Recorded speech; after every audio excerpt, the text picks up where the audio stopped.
This is Dharma Drops with your host, Rebecca Warfield. This podcast is a little bit about yoga, a little bit about life, and a little bit about whatever.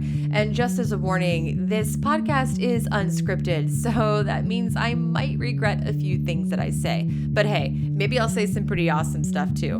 Remember, these are musings, not truths. Buckle up, giddy up, because here we go.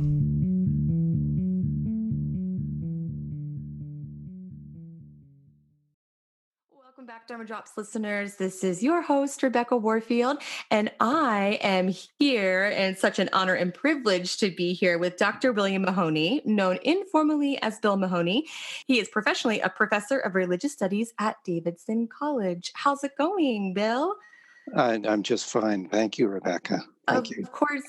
Thank you so much for taking the time to be here today. What an honor and pleasure it is to have you here. My distinct pleasure. Thank you. Of course.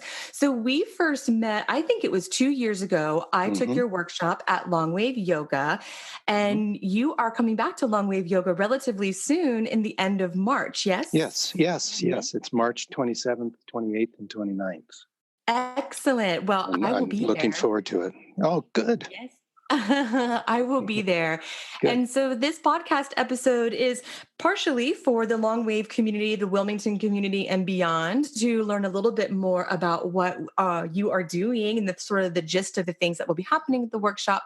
But because we do have a listener base across 167 countries and everyone's coming from a different place in terms of their yogic study, really an overview of what you do as a religious studies professor, and in particular within the yogic communities.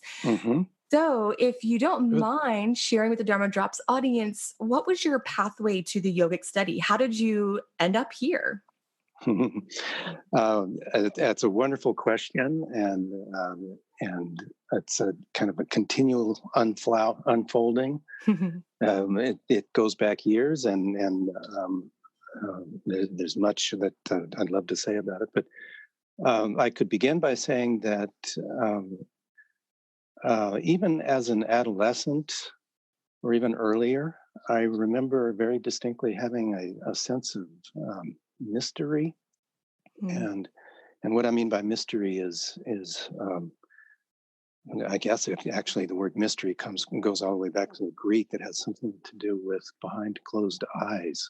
I had some sense of kind of a contemplative sensibility. I was very active in the outdoors, and I grew up in Colorado, and loved all the expansive space and the colors and all that. And at the same time, I had a sort of a contemplative sensibility. And part of that revolved around this sense of a mystery, a kind of the mystery that is the world, a mystery that is the universe, a mystery that is life.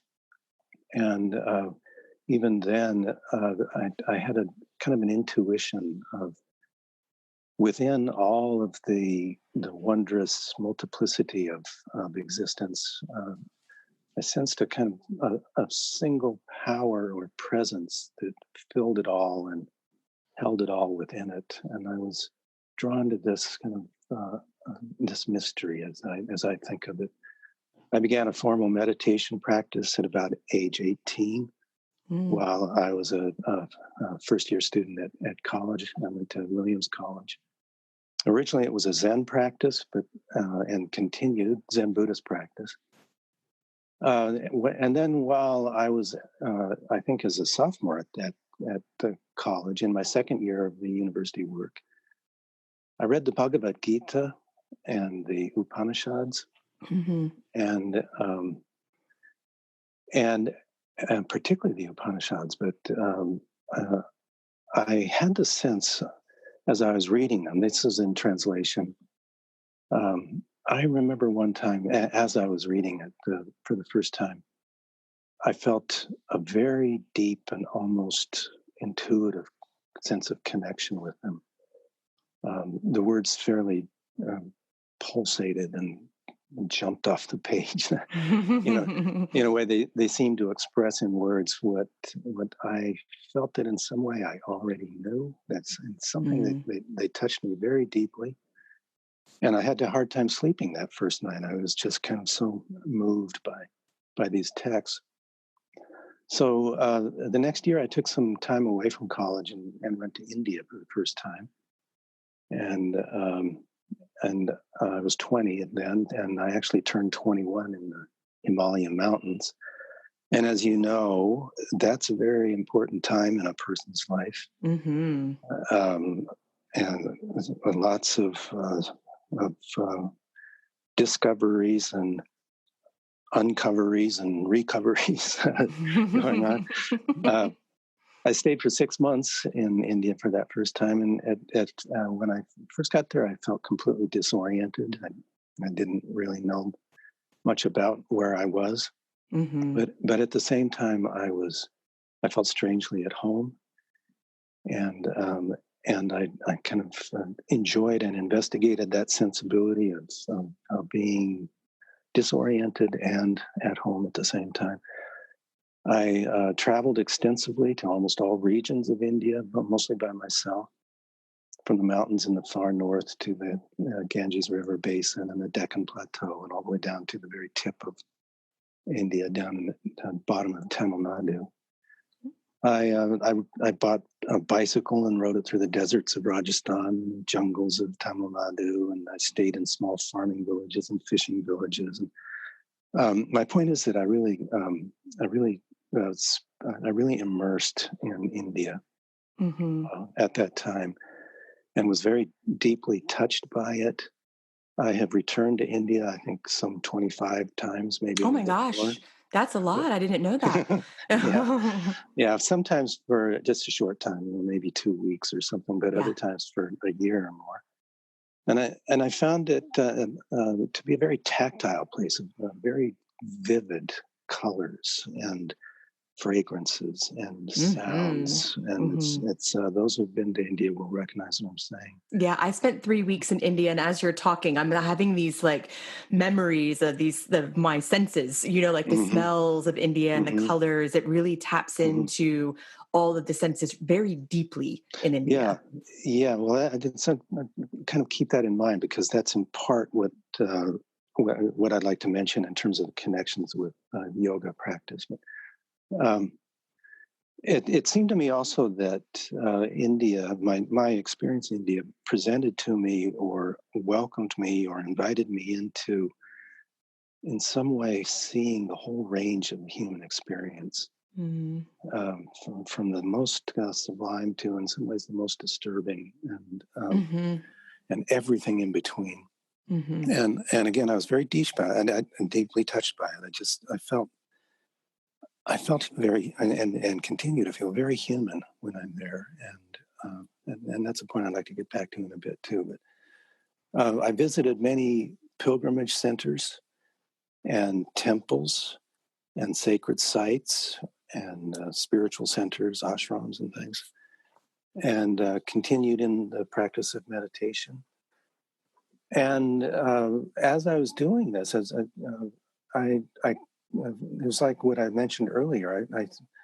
In the midst of all the complexities and multiplicities of existence and life, um, it helped me get a deepened sense of the vastness of life, and yet also a sense of a kind of transcendental unity of existence. And it Mm-hmm. kind of returns to what I was saying earlier about seeing something, a mystery, the kind of the mystery of existence. I became fascinated by what I came to think of as the mystical dimension of life. And the word mystical is related to the word mystery. Mm-hmm. Um, and by the word mystical, I think I mean here, I know what I mean is some sense of the presence or power, some dimension of our lives, some dimension of our particular existence that extends from our own individual particularity to include the whole of existence in all of its complexity. Um, so I returned to college and completed a major in English. I I have like an English degree too. Fabulous, English wonderful. majors unite. Yeah, very, very good. Well, you will understand, and I'm sure your listeners will too, that that there is there's a real interest in. I'm really interested in language Mm-hmm. and in words and in ways in which people who have intuitions and what otherwise might be ineffable realities actually put their experiences into words, and I think that becomes important because that becomes the basis of what a text is, and what a teaching is. So that I think my interest in language and in words and in literature led me in part to sacred texts and songs and poems from India, Mm-hmm. and the yoga texts. One But of the things too, because you're just kind of going back to earlier in the conversation, you mentioned that reading the Bhagavad Gita and the Upanishads, it was like reading something that you already knew. And then when you're in India, it was a homecoming. And I think that's a really important part of this to sort of parse out, or just to, think about for listeners and for Mhm, myself, is mhm. that I think when we're talking about this vastness that you mentioned of the human experience, it's really for me, the way I interpret this is a coming back to self. Well, very good. Yeah. And so Mhm, I've had these experiences in my life reading things, also the Bhagavad Gita, which I feel like many people had this experience with the Gita, where you're reading it and you're like, oh yeah, I knew mhm, this. mhm, It's already been in there. I've just been trying to work it out though, this whole mhm, time. So that's mhm. quite an interesting experience, I think. Yeah. How did you say that? Coming back to the self, is that the phrase that you used? Gosh, I Uh, could have s- said anything. I'm pretty sure. I'm I, pretty sure I said that it's a coming back to the self. Yes. yeah, yeah. Well, that's a wonderful phrase, a beautiful phrase. I just had an image of a bindu, a dot, and rays moving outward in all directions from that dot and moving toward a periphery. In other words, going out toward, away from the center. And I was thinking that in some ways we can know the center by going to the periphery, which is, Mm, is somewhat paradoxical in a way. But if one can extend to the periphery in various directions, then one can come even that much closer or deeper into the self at the center. That's a Um, great image. and then that self at the center is it's both the self that is Rebecca, or the self that is Bill, or the self that is any of us, all of us. And at the same time, it's the self that is universal and common to each one of us, Mm, and that's the one that I found really fascinating. The hmm Atman, the universal self, the true self within each one of us. hmm Um, so I got really interested in that. I know this. I may be saying more than you were No, this is looking for, great. but um, I found that I was interested in religion and in religions in the plural, and particularly in the mystical dimensions of various religions. So after completing college, after graduating from college, I went to Yale Divinity School, where I studied theology and philosophy, and I was trained as a hospital um, counselor, chaplain, and hmm that sort of thing, and continued my studies in Hinduism and Buddhism and Islam. And I began my formal study of Sanskrit. And then after doing the degree at Yale, the divinity degree, I continued in a PhD program in comparative religions at the Graduate Theological Union and University of California at Berkeley, concentrating on the religions of India, and continued Sanskrit. And I began at that point a Hatha Yoga practice. mm And then to continue with the academic background, I shifted to the PhD program at the Divinity School at the University of Chicago, and concentrated on religions of India, but also other religions, and continued with Sanskrit. And I wrote a dissertation based on ancient texts from India, including yoga texts. And this was a dissertation on kind of possibilities of the self, and what is the nature of the self, and that brought me into the Yoga Upanishads, not only the Yoga Sutra, of course, and its commentaries, but then later Yoga Upanishads and others.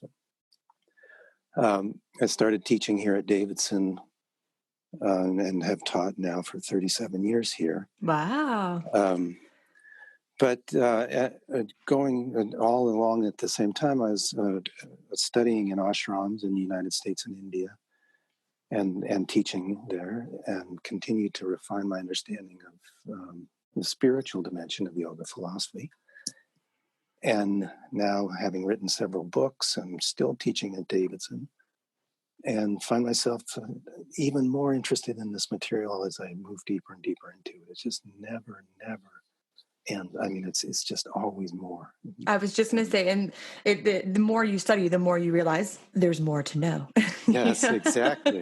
exactly. And I would enthusiastically endorse that, and encourage all listeners to just keep going. It just gets better and better and better. Sure does. Your path has been really interesting, and especially I actually have experience in academia too. I worked in the English department for many years. I've since transitioned into some other paths in my life, but what I find fascinating just personally is that there is this parallel path between the academic perspective and then maybe the spiritual perspective, because sometimes they don't seem to, at least in my experiences, intersect often, and they're often at head with each other. So it's just nice to see that play out in such a beautiful way.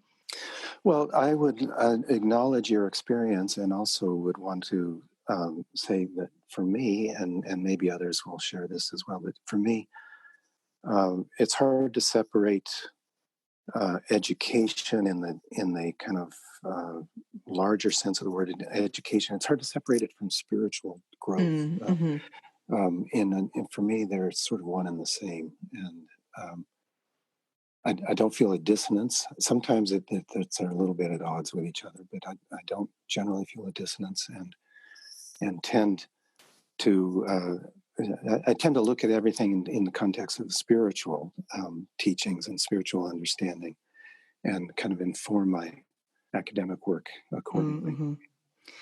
That's a good perspective. And also, too, I guess, to be fair to my former colleagues, I was doing the academic thing kind of before I found this spiritual path. So just to be fair, maybe if had I reversed the situation, I would have had a different experience for sure. So let me ask you too. So the Dharma Drops audience, we have had conversations about all sorts of things on this show, but one thing we have not talked about fully, we have had an episode with Summer Sobin. I think she mentioned that you guys might know each other about Tantra a little bit, but your workshop coming up is about non-dual Tantra philosophy. Could you, I know this is a big question probably, but could you share a little bit about what that means? Yeah, sure. Well, let's begin with the word Tantra. It's entered the English lexicon, I think, by now. A lot of people will have heard it, and sometimes it's a bit misrepresented. But the word itself originally refers to a loom, and what I mean by that, it's a machine or a mechanism that weaves threads together. That's the original meaning of the word Tantra, and from this kind of mechanical sense of the word Tantra. It comes to mean a framework or a system of some sort that effectively holds things together, and therefore not only as a kind of fabric that is woven, but the textile, if you will. But it's the word Tantra comes to mean a whole system of meaning, and a group of texts that present that system of meaning and kind of weave it together with, in this case, a weaving of philosophy and practice, all oriented toward what the texts that are known, they're known as tantras. That's the actual name of the various texts, but what they hold and present to be foundationally and important spiritual ideas and practices and realizations.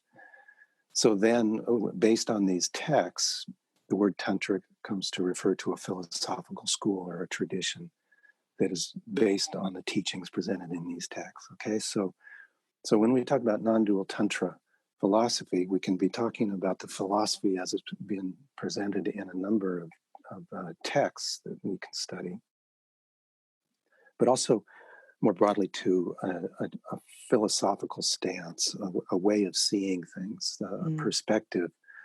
The word in Sanskrit here is darshana, which literally means a perspective, and this is known as the Tantra darshana, the way of seeing things according to Tantra. And as a way to understand that, or at least to begin to approach it, when we think about non-dual Tantra, a non-dual perspective here, spiritual perspective, the Sanskrit word is advaita, non-duality, or kind of literally not two. Mm-hmm. And whereas some spiritual philosophies will tend to are based on dualisms of various sorts, male and female, night and day, and so on. The list could be extended. And whereas some spiritual philosophies tend to renounce the outer world, tend to encourage people to turn away from engagement with the outer world and engagement with life, and to separate the contours of their outer lives from the contours of the inner life, and to prioritize and move and emphasize those of the inner life. Mm-hmm. Tantra, non-dual Tantra, will say that no, that the existence is not two. Existence is actually Advaita, not two, non-dualistic. And so Advaita Tantra, non-dual Tantra, as a philosophy now, holds that ultimately all dualisms of any kind are embraced by an encompassing wholeness, and they arise within this encompassing wholeness, in which all seeming oppositions are seen to be polarities, and all multiplicity is actually known or understood to be a dance of what is actually a single power of presence. Sometimes known as Shiva, sometimes known as Shakti, other words that are names that are used in reference to this single power preference. But for the purpose of our seminar workshop that's coming up at Longwave Yoga, I will tend to speak of the non-dual nature of the non-dual philosophy, or the non-dual perspective, as in this way, namely that creator and creation are not two. Whereas some dualistic philosophies will tend to say the creator is completely separate from creation. I will say, no, they are not separate. What I will do is present the non-dual Tantra perspective that says they are not separate. They are, not separate, not separate from each other. So, from this perspective, the source that all the source, and I want to kind of capitalize the word source. The source of all that exists is not itself separate from that very existence. And if that's the case, and from the tantric perspective, that is the case, life is to be affirmed. Life is not to be renounced. One is not to turn from one's the engagement with the world, and one is not to turn from one's complexities and challenges and responsibilities, but also opportunities and blessings and beauties of the world. One is to turn toward the world in an embracing way. Have you been moved by the profound depth of yogic teachings and want to grow your understanding? Do you want to establish a strong foundation of knowledge and find your own unique expression as an instructor? If your answer is yes, then consider joining the Yogic Studies programs at Longwave Yoga in Wilmington, North Carolina. Longwave Yoga offers a 200-hour training starting March 6th through August 16th, 2020. This program encourages you to embrace your calling and find a path of study that works for you. Whether it's the Yoga Alliance accredited teacher training path, the practitioner's path, or the teacher tune-up, Longwave Yoga has a path that meets your goals. Do you desire to further develop precision, purpose, knowledge, and confidence in teaching and practicing yoga? Then consider joining the Longwave Yoga 300-hour advanced teacher training program. This program has enrollment all year long. Learn more at longwaveyoga.com. That's LONGWAVEYOGA.com. longwaveyoga.com. Om. Om. Oh, hey, Becky. Oh, hey, Danny. How's it going? It's good. How are you? Did I catch you meditating? No, I was just about to say, oh my God, have you seen the new Dharma Drops 3 Mala bracelet from Spiritual Junkies? Oh my gosh, aren't they amazing? Amazing. Amazing. Amazing. Oh, Danny, you're good. I know, Oh. I try. Did you hear about the new code for Dharma Drops listeners? No, what is it? 15% off with code Dharma Drops. So you're telling me if people go to spiritualjunkies.com and use the promo code Dharma Drops, DHARMADROPS, they can get 15% off their next purchase. That's right. Oh my God, that's amazing. So I have the Dharma Drops 3 and tons of other bracelets from the spiritualjunkies.com site, and I can't wait to get more. So that means if you go to spiritualjunkies.com, SPIRITUALJUNKIES, spell that without looking at it, .com, you can save 15% on a single purchase using the promo code Dharma Drops, DHARMADROPS.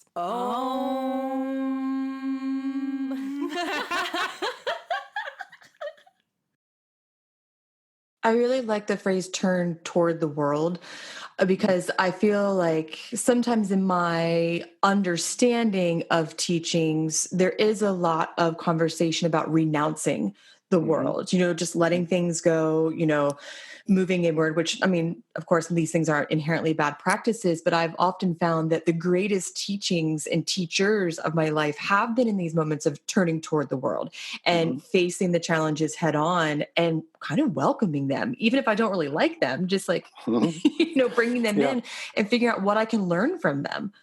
Yeah.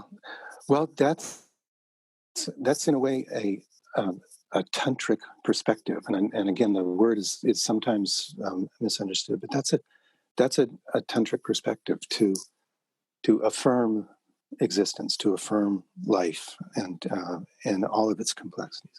Now, that said, the tantra is quite clear in my mind, my studies, my understanding. That you don't want to get kind of pulled apart by it. In extending and engaging the world, you don't want to be. You don't want it to dissolve you. If you, I came back in my mind to that image of a central point moving out to the periphery. Yes, you can know the self by extending to the periphery, by engaging the wholeness. And at the same time, there can be a danger of then losing a sense of the self and in a sense getting stuck on the periphery and going in circles and circles and not really going anywhere because one has lost contact with the center, lost contact with the self. I think that's in a way a definition of what in yoga is known as samsara, the turning wheel of existence in which one has forgotten the true self. So Tantra will be, non-dual Tantra, will be careful, will be enthusiastic in saying embrace and extend yourself to the world and remain centered. Remain balanced, remain grounded in the center. I like to speak of the center as the heart. So remain centered in the heart. Return always to the contours of the heart. But see, I don't see the two as oppositions, and I think that is a non-dual quality or characteristic that the engagement with the world is not different from the remaining, abiding in the heart.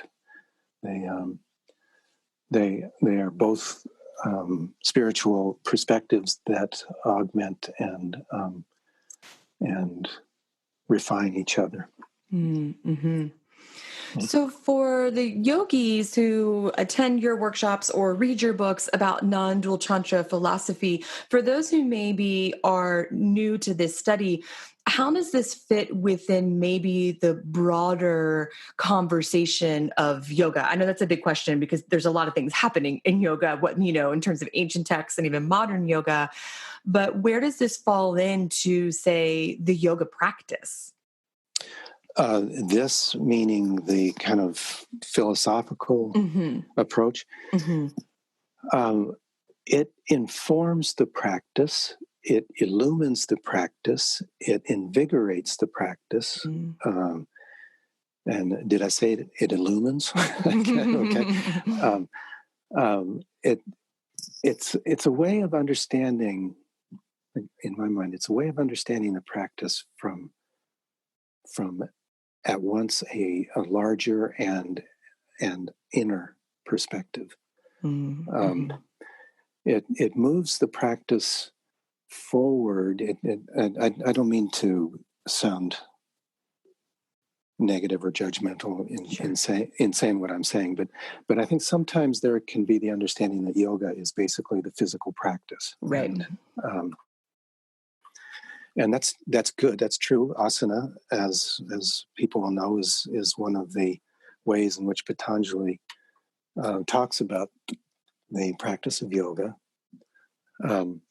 But it's only one of many, and even for Patanjali, it's only one of, I think, like 27. I've counted 27 different ways that one can return to the equanimity that he's talking about. So anyway, that if one approaches one's practices with a sense of not only why am I doing this, but also with a sense of, well, this is really important, and it's important for reasons that may extend beyond the mat, as it were, and if one understands one's practice from the spiritual perspective that says that this practice is itself the unfolding of the divine consciousness that unfolds into as the whole universe itself. That my particular practice is a particular unfolding of a divine consciousness, and so there can be an increased kind of respect for the practice and enthusiasm for the practice, and kind of intention to explore the deeper significance of the practice.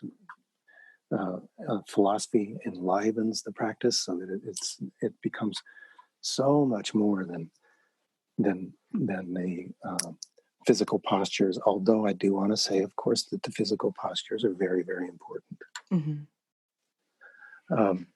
So that may have been a little abstract, but one can, if one can take bring with one's practice the sense of an offering that I am offering this practice to the welfare of the world, to acknowledge and honor and respect and celebrate the divine presence in the world, and if I can offer myself, not only through my physical practice, but through my relationships with others, my relationship to the natural world, my relationship to divinity, if I can bring a sense of commitment and love and compassion and respect to everything that I do in acknowledgement of that true self within all things, then I feel that that's a yoga that is informed by this kind of philosophy. And I love talking about it with people. I love it. I love talking about why do yoga, what is the nature of embodiment? Who are we as embodied beings? These are big questions to be asking. Yeah, no, yeah, and these texts, that's what they address, and that's why Hmm. I find them so invigorating and so interesting.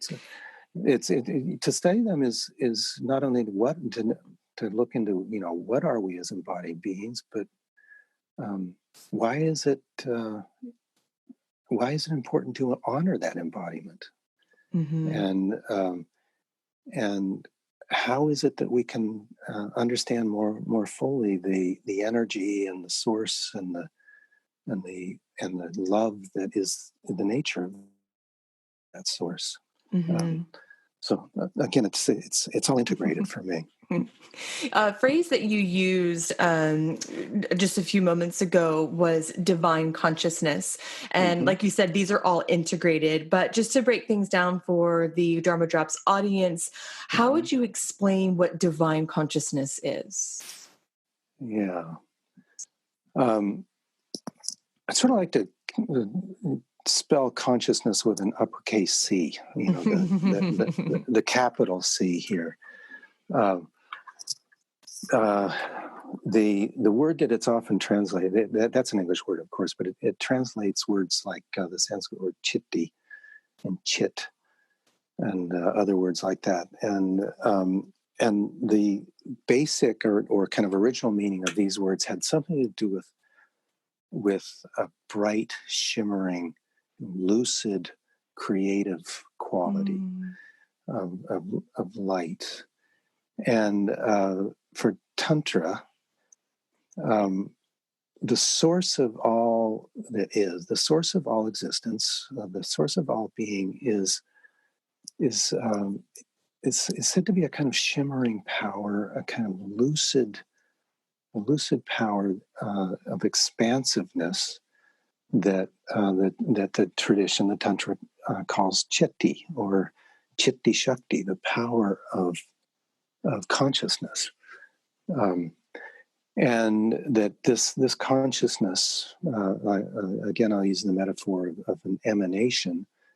It's a light in a sense that emanates, and as it emanates outward, it forms the structures of time and space. And as it does this, it coalesces or condenses into countless and many various forms that together form the world and the universe, including all of us. So consciousness is not. Sometimes I think it's misunderstood. That's too harsh a word. It's sometimes I think people think of it as a knowing or understanding or being aware of something, and those are all very good ways of approaching it and translating it. But I understand chitti and chitti shakti to be the very capability, the very power by which one comes to know something, the very power of awareness itself, or possibilities, the potentials of awareness, and then it sees that very power of awareness to be identical to the power of creation that supports the whole universe. Mm. So consciousness, chitti and chitti shakti, in other words, characterizes sort of the absolute, the nature of the embracing whole, and the power that is inseparable from it, by which all things emerge and are sustained. So, just as light that is further away from a candle is still light, Mhm. so too there is this kind of this divine universal consciousness within each and every one of us, all of us. Uh, and that's what yoga then is. Okay, that from the perspective of the way I'd like to talk about it, yoga is the kind of remembering this consciousness. It's in the text that we're going to be looking at. It's called the Pratyabhinirhridaya. Um, it's through our own awareness of the contours. No, let me say it's different. It's by being aware of the contours of our own awareness, by being aware of the contours of our own inner lives, and by being aware of the contours of our outer lives, that consciousness itself, the supreme consciousness, it's through that awareness that consciousness becomes aware of itself. Which, said differently, it's through our own practices and through our own meditation and our own yoga, if you will, that divine consciousness recognizes itself. Mm-hmm. My brain's spinning. Just hadn't thought about it like that before. My brain is spinning right now. It's what's known as the heart of recognition. It's the text is a very, very brief, concise text. It consists of only 20 sutras, 20 sentences. And in this text, we see as the text itself embodies how this process of consciousness becomes form, and then in the process of doing that, sort of tends to kind of forget who it is, and then remembers who it is by means of our own practices, our own cultivated awareness. It's a really fascinating text, and it represents what the non-dual Tantra tradition, sometimes known as Kashmir Shaivism, what the tradition regards as the kind of epitome of non-dual philosophy. And one of the words for epitome is hridaya, which means heart. So this text is known as the kind of the epitome of non-dual Tantra philosophy. And it's only 20 sutras long. Yeah, that's not many. Sometimes these texts are so long, it's like overwhelming, but 20 is not that long. But I bet you there's a lot in those 20 sutras. There's a lot. We're gonna have a very good and full weekend. I'm looking forward to it. Yeah, I can only imagine. Normally when I record podcast episodes, I'm a little chattier, but I'm kind of captivated over here. I'm like thinking all about this consciousness, recognizing consciousness. I can't wait to learn more. When I think about that idea of consciousness, recognizing consciousness, I guess it just adds a different layer that often, at least I can only speak for myself, that I haven't thought of, because I go into my yoga practice or my meditation practice, or my study, whatever I'm doing. And I have this sort of intellectual understanding of recognizing consciousness, but to phrase it that way, I think deepens the understanding of what we're really doing. It's not like me, my brain recognizing consciousness. My brain right now it's just spinning. That's what this work does, though. I feel like every time I'm in a workshop, by the end of the weekend, I'm like, whoa, my brain. Yeah, well, yeah, I love that. I love that. Which I guess you maybe experience a lot, because something else that you do is you host spiritual retreats, correct? So that's, how long are your retreats? Well, it's not always that I host them, and it's usually that they are hosted by somebody, and then I lead them. Got it. If you see, there's a slight difference between those two. Definitely, yes. Well, they vary. Some of them are like the weekend in Wilmington. It's a weekend, Friday evening, and then Saturday and Sunday. Other times it will extend to 5 days or to 7 days. And when it gets a little bit longer, then it usually is in a retreat setting. A number of these workshops are held at maybe a studio or something where people can sit and be comfortable, and then go to their homes or hotels or a friend's house for the night. But some are retreats where we're all together and we have meals together and meditate together. And I like both. And over the last 10 years or so, I've been invited all over North America, Canada, Mexico, and the United States, and India, and China, and Europe, and Belgium, England, Germany, Ireland. Italy, all over the world, huh? Yeah. And also, depending on what the community would like or is interested in, and what their background is, and where they want to go, and that sort of thing, I teach these retreats. I lead these retreats on not only Tantra, but also on Bhakti, which is the devotional tradition, the experience of this absolute as love, as pure love. Thinking about it not only as consciousness, but as pure love.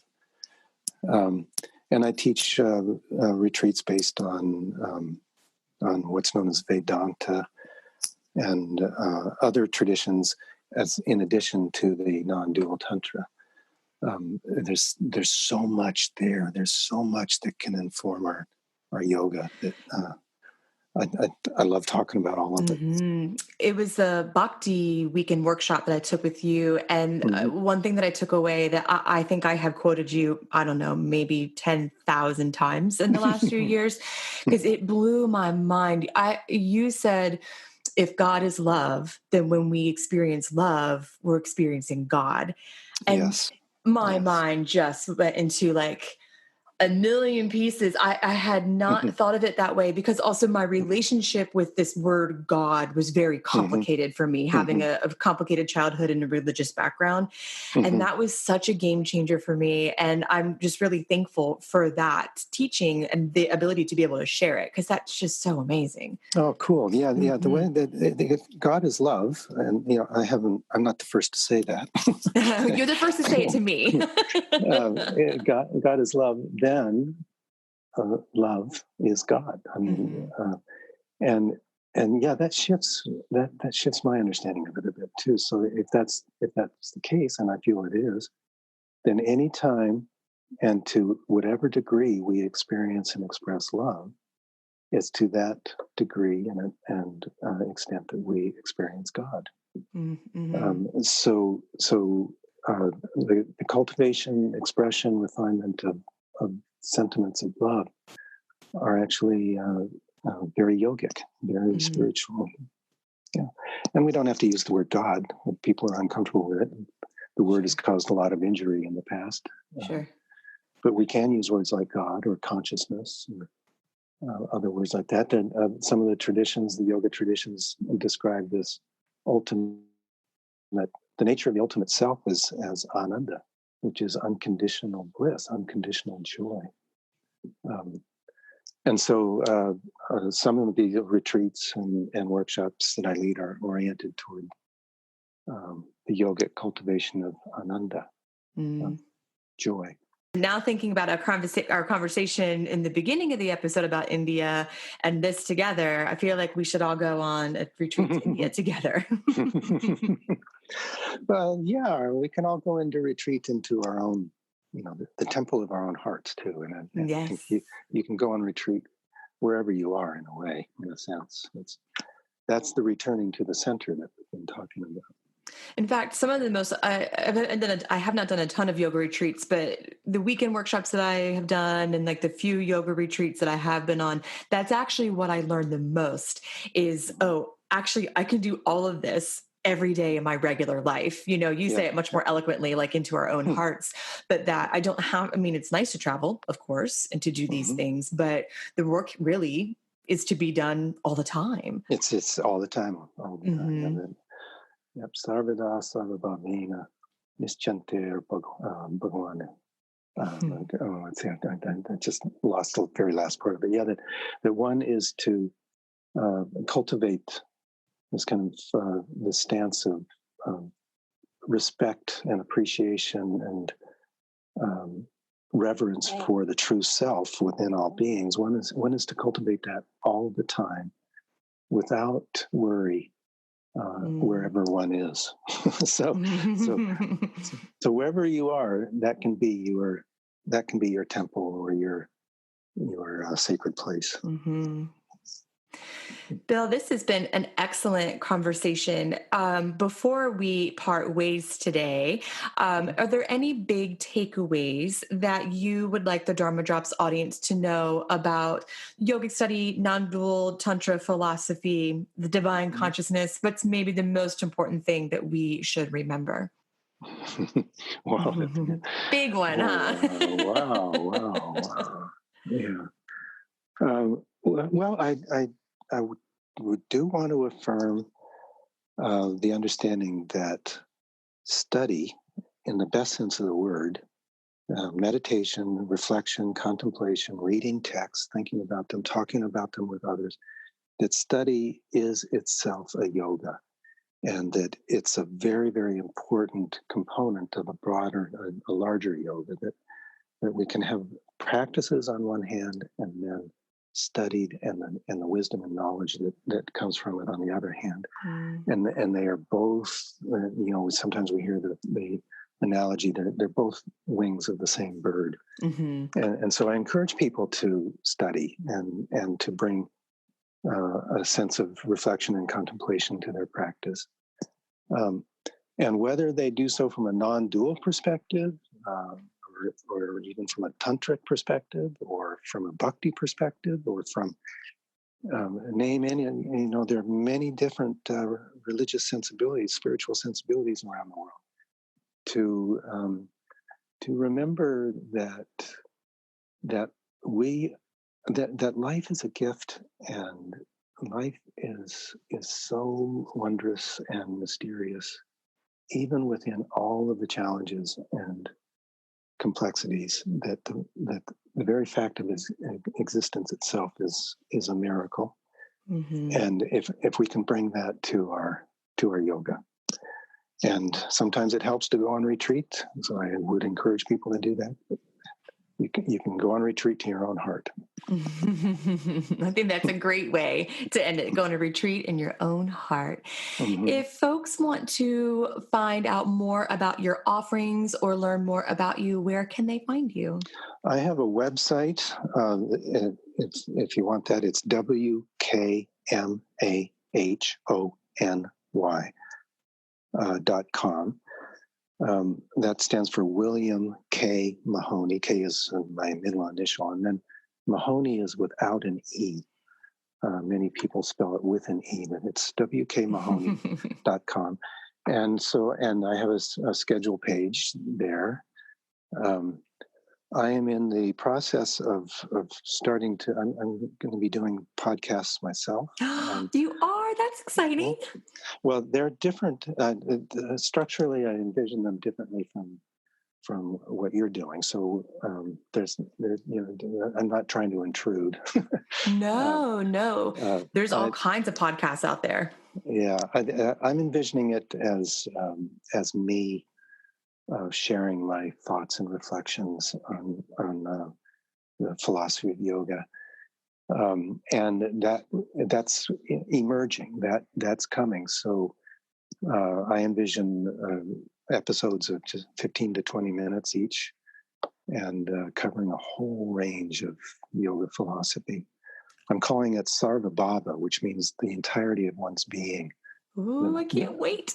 The heart as well as the mind, and so that's one way, and that's not up yet, but my vision is that it will be up within a couple of weeks or so, and then we'll keep moving forward. Excellent. I can't wait to listen to your podcast. That's so exciting. Dharma Drops listeners, you know where to find me, dharmadropspodcast.com, and always on Instagram at Dharma Drops Podcast. Bill, this has been such a pleasure. Thank you so much for sharing so generously your knowledge with us. It's been fun. It's a real delight to talk with you. Thank you so much. And for those of you listening, of course. For those of you listening to, if you are interested in coming to the workshop at Longwave Yoga, you can find that information on the show notes page. Just head over to dharmadropspodcast.com/show notes. All right, guys.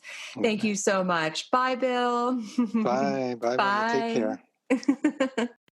Thanks so much for listening to this episode of Dharma Drops. Just as a reminder, for as little as $2 a month, you can get exclusive podcasts, swag, merch, yoga classes, meditations, and more by becoming a supporter on Patreon. Just head over to patreon.com/Dharma Drops.